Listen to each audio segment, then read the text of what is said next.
안녕하세요. 정치경제학연구소 하태규입니다. 이번 시간에는 기본소득의 재원 조달 방안에 대해서 알아보겠습니다. 먼저 기존 방식의 한계를 짚어보겠습니다. 로봇세, 인공지능세 등은 너무 추상적이라는 점, 최저생활비에 미달한다는 점, 연기금 운영수익, 정권 양도소득세, 지대 등 변동성이 크다는 점, 역진세인 부가세율을 높이거나 불로소득세 자체가 아니라 종합부동산세 등 재산세를 부과한다 하여 소득 분배를 악화시킨다는 점, 완전 기본소득을 위해 GDP의 20-30% 재원을 마련하려면 기존의 세입세출 방식으로 불가능함에도 기존 조세구조를 유지한다는 점입니다. 부가가치세는 부자와 빈자가 같은 비율로 내는 대표적인 역진세인데 유럽의 경우 20%에 달하기도 합니다. 이것은 복지 규모를 축소하지 않되 재원을 직접세에서 간접세로 돌린 보수정당과 진보정당의 더러운 야합의 결과입니다. 재산세는 4가지 문제를 지닙니다. 소득이 아니라 재산에 부과하기 때문에 재산은 있지만 소득이 없는 사람의 정당한 조세 저항을 낳습니다. 사실 재산세는 화폐 경제가 발달하지 않아 소득을 파악하기 어려웠던 전자본주의에서 토지 등급에 따라 세금을 사전에 정했던 편법의 산물로서 잘못된 유산입니다. 둘째, 재산세는 소득에 대해 세금을 부담하고 남은 소득인 재산에 대해 다시 부과하기 때문에 이중과세로서 형평성 없는 세제입니다. 셋째, 재산세는 정률세를 기초로 하므로 누진세 부과가 어렵습니다. 넷째, 이 모든 것의 결과로 재산세는 더 많은 소득세를 회피할 명분만 제공합니다.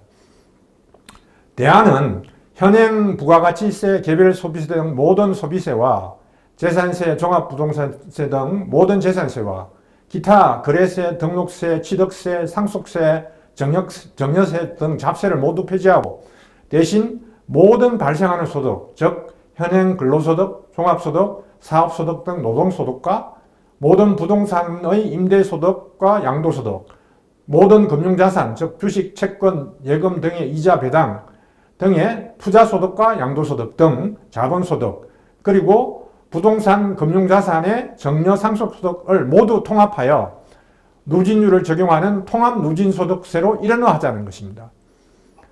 통합누진소득세의 효과는 다음과 같습니다. 첫째, 소비세를 폐지함으로 역진성이 사라질 뿐만 아니라 대략 15%의 소득 증대 효과가 발생합니다. 이것은 현행 부가가치세 10% 외에도 석유, 자동차, 술, 담배 등에 붙는 개별 소비세와 고속도로 통행료 같은 은폐된 간접세도 사라지기 때문입니다. 석유나 자동차 등 개별 소비세는 항상 해당 품목을 비싸게 할 뿐만 아니라 석유를 원료로 사용한 모든 제품과 서비스, 또 자동차를 이용하는 교통비에도 간접적으로 세금을 부과하는 효과를 지닙니다. 고속도로도 원칙적으로 국도를 세금으로만 건설하고 운영하듯이 세금으로만 운영할 수 있습니다. 고속도로를 포함하여 대부분의 사회 기반 시설을 이렇게 세금으로만 운영하면 은폐된 간접세를 대폭 줄일 수 있고 소득을 그만큼 늘릴 수 있습니다. 둘째, 재산세 폐지는 부자를 포함하여 모두가 불공평한 이중과세 부담을 벗으면서도 부자에게 소득세를 급진적으로 부과할 명분을 만들 수 있습니다. 재산세는 부자만 부담한다는 착각은 버려야 합니다. 재산세의 원리는 자영업이나 실업자가 가입하는 지역건강보험, 국가나 공공기관이 공적급여나 대출 등을 제공할 때 심사기준 등으로 작용합니다. 예를 들어서 제가 실업자가 되었을 때 전세와 자동차가 있다는 이유만으로 월급을 받을 때의 2배 이상의 지역건강보험료를 내야 했습니다. 실업으로 소득이 한 푼도 없는데요. 재산세는 원래 소득을 낳는 생산수단인 재산에 대해 소득을 정확하게 산정할 수 없는 상태의 편법이라고 말씀드렸습니다. 전세나 주택, 자동차는 생산수단이 아니라 소비수단이고 이것을 가지고 있어도 소득은 전혀 발생할 수 없습니다. 이것이 터무니없는 재산세의 원리의 현실입니다.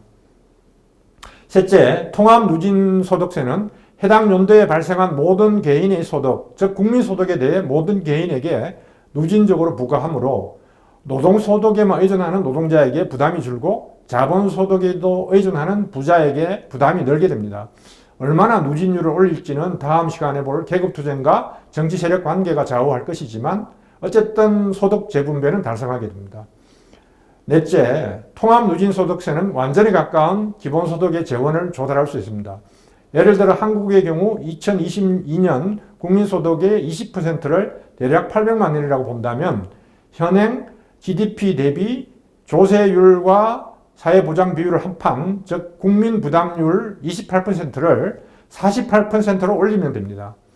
이런 조세 등대에는 현행 소비세, 재산세 비중이 상당한 조세 체계에서는 대다수의 저항으로 불가능하지만 통합누진세 체계에서는 상위 10%, 1%에게 상당한 부담을 늘리지만 나머지 대다수에게는 기본소득을 제외하고도 소비세, 재산세 폐지로 혜택을 줄 것이고 따라서 대다수가 지지할 것입니다.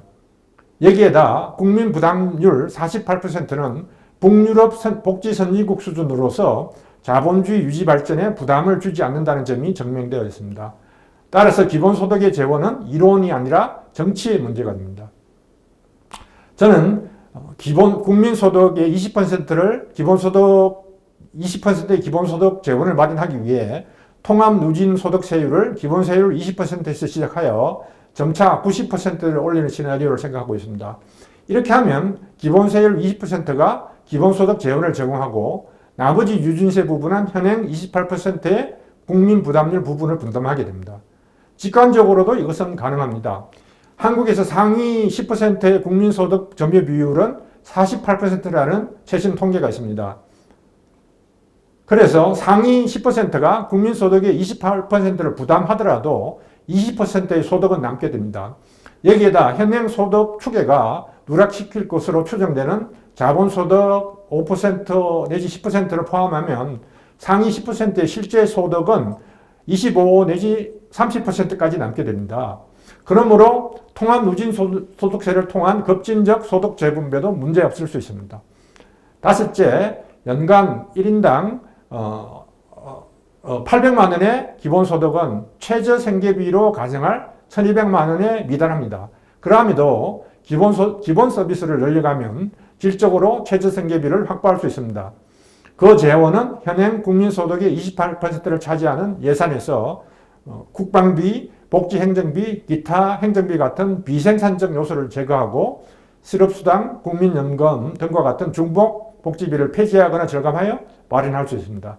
결과적으로 화폐에 종속되지만 자유로운 선택이 가능한 기본소득과 선택의 차이가 없고 필수적인 교육과 훈련, 직업훈련, 건강보장, 아동장애인 노인 돌봄, 물, 전기, 가스, 교통, 통신 등의 기본 서비스를 병행하면서 모든 개인에게 최저생계비 이상의 소득을 보장하게 됩니다.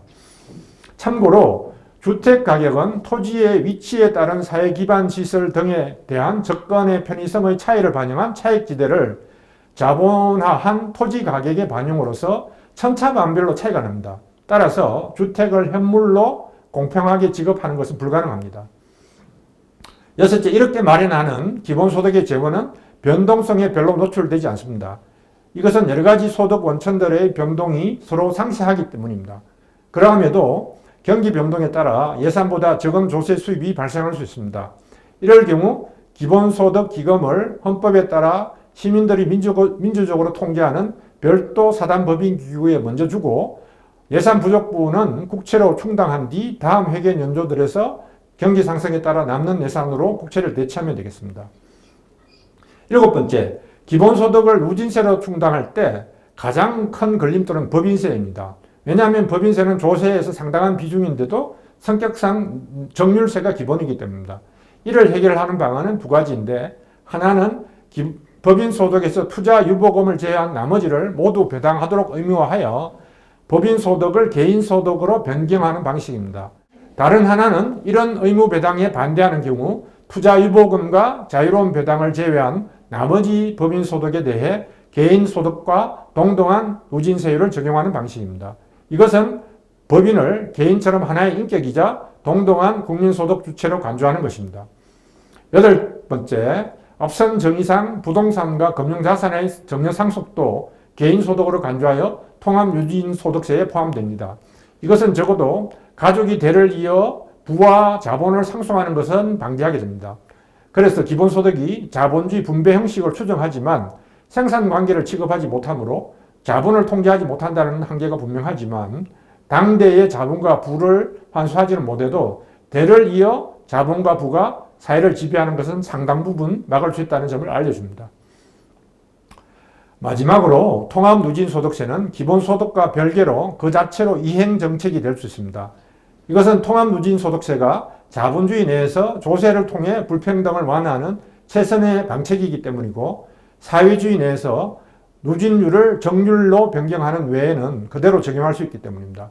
왜냐하면 사회주의에서는 실제 노동시간에 따른 평등한 소득 분배가 적용되므로 소득이 대체로 평등하기 때문입니다. 즉 통합누진소득세는 기본소득과 더불어 사회주의로의 이행을 위한 하나의 디딤돌이 될 수 있습니다. 이상 9가지 측면을 종합할 때 기본소득의 재원은 통합누진소득세를 통해 충분히 조달할 수 있고 그렇게 해야만 실질적으로 소득 재분배를 제대로 달성할 수 있다고 결론 내릴 수 있겠습니다. 이상 경청해 주셔서 감사합니다.